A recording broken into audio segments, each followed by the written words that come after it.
On the theme of the day, he says, learn from monkeys. So put your hands together and welcome.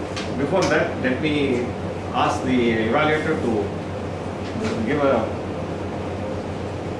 read out the objective of the speech, ACB, entertaining speaker. Toastmaster Thomas is speaking from the Entertaining Speaker series. It's an advanced communication series. He is speaking project number 5, which is speaking after dinner. The objective is prepare an entertaining after dinner talk on a specific theme. Deliver the talk using the skills developed in the preceding projects. The time is 8 to 10 minutes. Good job. So, put your hands together, welcome Toastmaster Thomas. After dinner speech. All the best.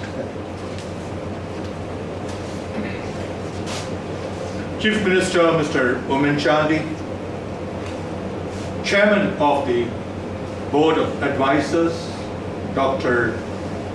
Titus, Principal Dr. Nair, past and present students and staff of this college, ladies and gentlemen, I consider it a great privilege to be asked to speak to this distinguished audience at the grand celebratory dinner.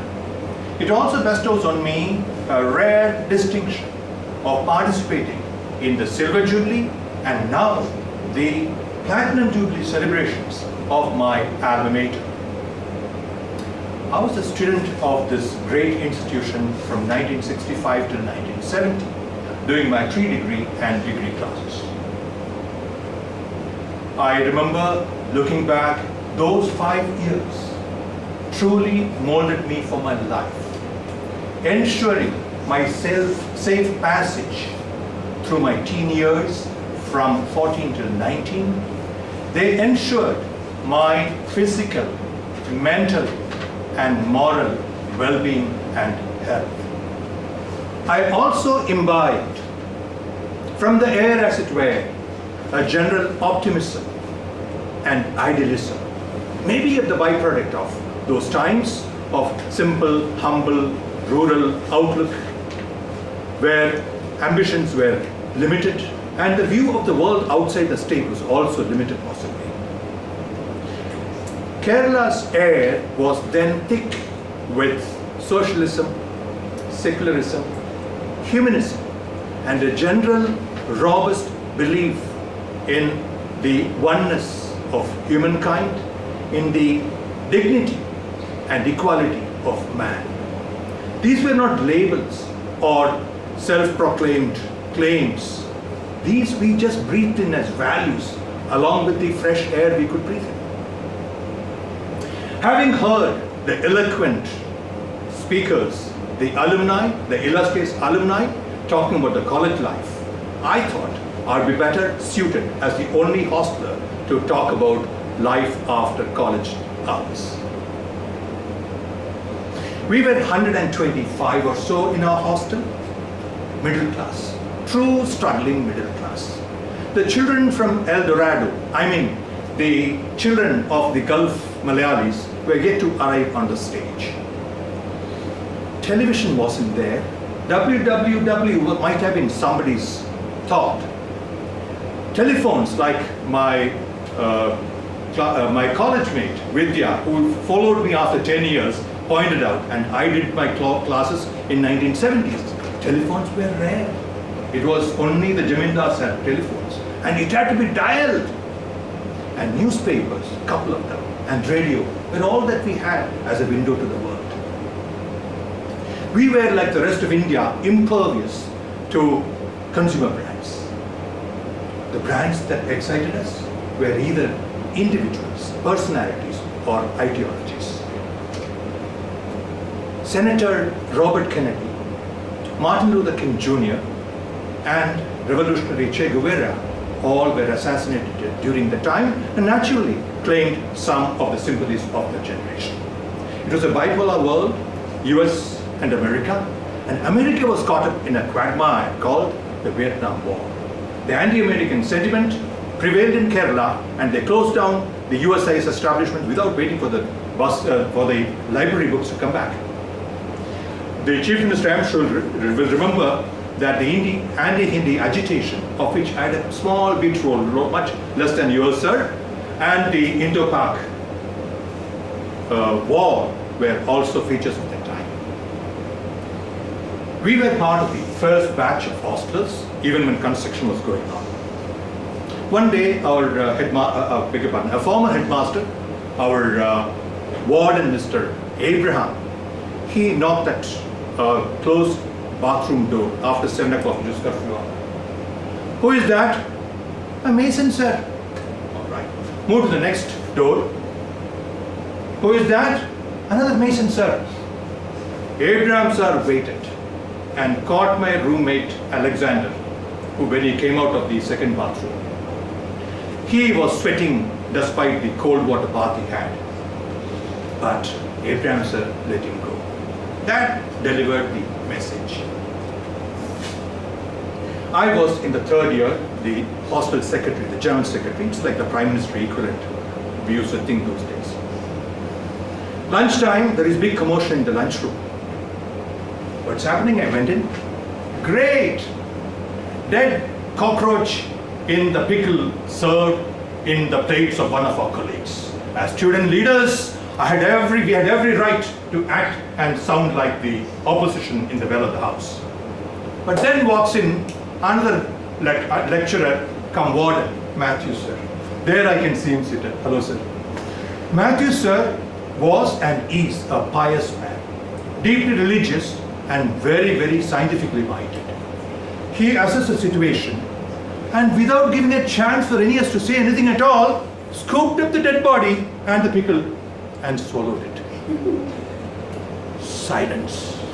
Sir, you killed a great opportunity that we had that day. It was not as if we took revenge, but as it happened, a month later, the hostel had a picnic to Alleppey, to witness the Alleppey boat race. On our return, there was a change in plan which was done by the wardens without our information. I'm General Secretary. They changed the place for dinner. So some of us got together and wrote a bit of lampooning and started singing those songs to the accompaniment of clappings by the rest of the us. Matthew, sir, kept a stoic silence. Later in the night, I was woken up by a knock. Matthew sir wants to see you, the peon said. I went to Matthew sir's room and I reached there. There are 4 guys standing around Matthew sir. And there's a long cane on his table. Matthew sir says, I sinned. You must punish me. Each of you should give me 1 beating each. Thomas, you are the GS. Give me 2 beatings. We said, no sir, we are the sinners. You must beat us. No. Matthew sir won't relent. This round robin confession went on for more than 1 hour. And with no view of this getting over, what could I do? I snatched that cane and gave a thumpo to the guy standing next to me, and offered my hand for a return gift. But then luckily, Matthew sir grabbed the cane, and this tragicomic session came to an unexpected, unplanned end. But looking back, even earlier, I realized something. We noticed the 4 instances had crime and punishment as a theme. Can Harvard, I challenge, can Wharton teach better leadership and management? I have my doubts, huge doubts. Friends, talking about after college life, I cannot but tell you about what this field where you're you're having this starlit dinner used to be for us. We in fact dropped in on Matthew sir, 4 of us, and had a great lunch served by Mrs. Matthews. When we stepped out and saw the neighborhood, we were filled with nostalgia because some of them are seated here. That whole colony is full of ex-professors of the college. These professors showed us wonderful ways to come up in life. They led us in activities like the debating club, the brains trust, the arts club, the NCC, shooting those 3x3 board, going through those dirty places, and Anyway, I wouldn't go into those for some other time, not for an after dinner speech. But they really made us what we are. And then sports. Believe me, sports to me meant 3.5 hours of unrestrained self-expression in this very place. And we had all the games, even cricket in 1970s in rural Kerala, we were lucky. Sports, I must confess to you, dominated my dreams along with what you would expect as themes of a teenager. Mortimer College can take pride in changing rural country bumpkins, shall I say, and making them self-sustained, fully confident young people. I must congratulate the thousands of staff who made this possible, who built this great institution over the last 75 years, and the reputation and the halo of grandeur that's all around it. I wish this college and its authorities and the staff and the students a great continuation of this glorious innings as it heads towards its century. Thank you very much.